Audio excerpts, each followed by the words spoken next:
एक दिन टुनटुनी चिड़िया को भोजन नहीं मिला और उदास होकर के अपने घर को तरफ जाता है। तभी उस चिड़िया की नज़र एक दाल के दाने पर पड़ता है। तभी वो देखता है और बोलती है चिड़िया, अरे एक दाल के दाना है, मैं इसे ले जाता हूँ और मैं अपने बच्चे को खिला दूंगी, क्योंकि मैं अपने बच्चे को भूखा नहीं रह सकता हूँ, मैं भूखा भी रह जाऊँ फिर भी। और चिड़िया चोंच में लेती है उस दाल के दाने को और जाने लगती है। तभी उनके मुंह से दाल के दाना एक खूंटे में गिर जाती है और टुनी कितना भी कोशिश करता है फिर भी वो दाल के दाना नहीं निकलता है। तब तक बताइए आप कि 40 और 2 कितना होता है। अब मैं क्या करूं, बड़े ही मुश्किल से एक तो दाल को दाना मिला था, लेकिन वो भी खूंटा में गिर गया। और वो टुनी जाती है एक बड़े तोता के पास और उनसे बोलती है, बड़े भाई खूंटा चीरो, खूंटा में तो दाल फंसा है, क्या मैं खाऊं, क्या मैं पीऊं, क्या लेकर मैं घर को जाऊं। फिर टुनटुनी से तोता बोलता है, जा जा, मुझे यही काम बचा है, हैं? मैं तुम्हारे एक दाने के लिए मैं जाऊं उस पेड़ के काटूं। तब टुनटुनी निराश हो कर के और बोलती है, जा रही हूँ मैं राजा के कहने के लिए, और चली जाती है राजा के पास। फिर राजा बोलती है, टुनी बड़ी ही उदास हो, क्या हुई है तुम्हें। फिर बोलती है टुनी, राजा साहेब बड़ी पास गए, बड़ी नहीं खूंटा चीरा, खूंटा में मेरा दाल फंसा है, क्या मैं खाऊं, क्या मैं पीऊं, क्या अपने मैं घर के जाऊं। फिर राजा बोलती है, अच्छा बड़ी की ये मजाल, आपके खूंटा के नहीं चीर करके दाल निकाला, ठीक है।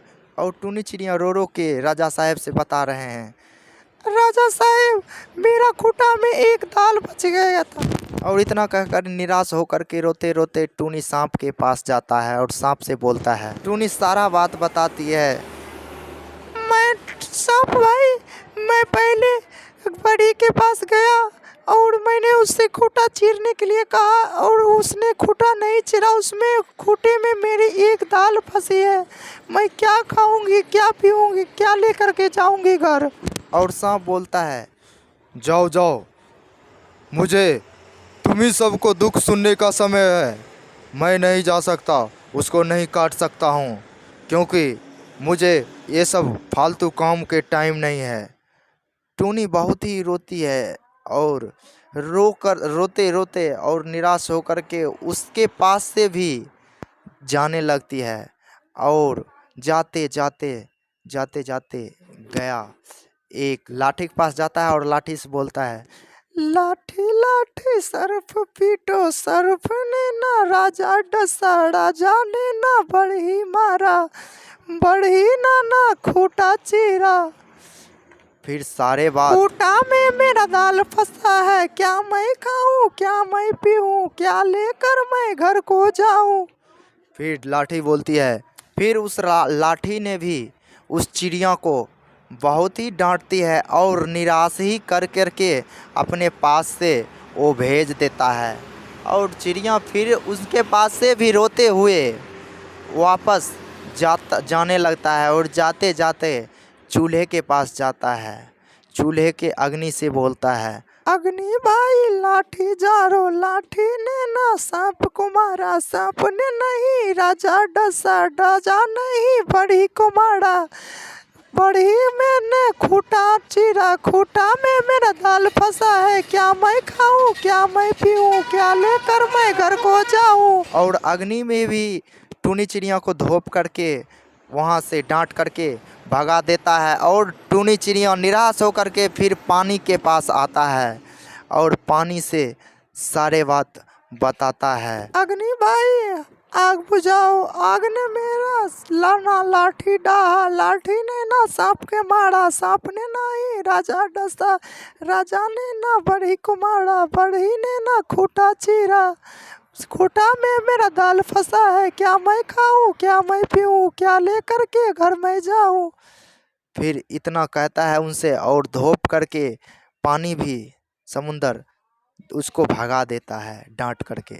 और टुनी निराश होकर के फिर अंतिम बार एक हाथी के पास आता है और उनके पास बैठता है और उनसे बोलता है, अग्नि भाई आग बुझाओ। आग ने मेरा लाना लाठी डाहा, लाठी ने ना सांप के मारा, सांप ने ना ही राजा डसा, राजा ने ना बढ़ी को मारा, बढ़ी ने ना खूटा चीरा, खूटा में मेरा दाल फंसा है, क्या मैं खाऊं क्या मैं पीऊं, क्या लेकर के घर में जाऊं।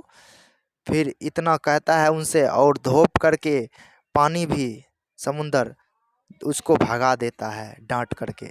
और टोनी निराश होकर के फिर अंतिम बार एक हाथी के पास आता है और उनके पास बैठता है और उनसे बोलता है, हाथी भाई पानी समुंदर सोखो, समुंदर ने ना आग बुझाया, आग नहीं तो लाठी डाहा, लाठी ने ना सांप को मारा, सांप। हाथी तो उनका बात सुना ही नहीं और टोनी तो एक पेड़ का डाल पर बैठ कर के बहुत ही रो रही थी। तभी उधर से चींटी आती है और पूछती है, क्या हुआ टूनी, क्या हुआ टूनी बहन, तुम क्यों रो रही हो, तुम्हें क्या हुआ, क्या दुख तकलीफ पड़ी। टूनी बोलती है, चींटी भाई मैं आखिरी बार तुम्हारे पास आई हूँ, तुम मेरे कुछ सहायता कर सको, मैंने बहुत जगह से हार थक चुका हूँ, तुम उस हाथी को काट लो। फिर दोनों आता है एक साथ में और हाथी के पैर से चढ़ करके और उनके शरीर पर, हाथी के शरीर पर चढ़ जाती है वो चींटी। फिर उस हाथी को कान में जा करके बोलती है,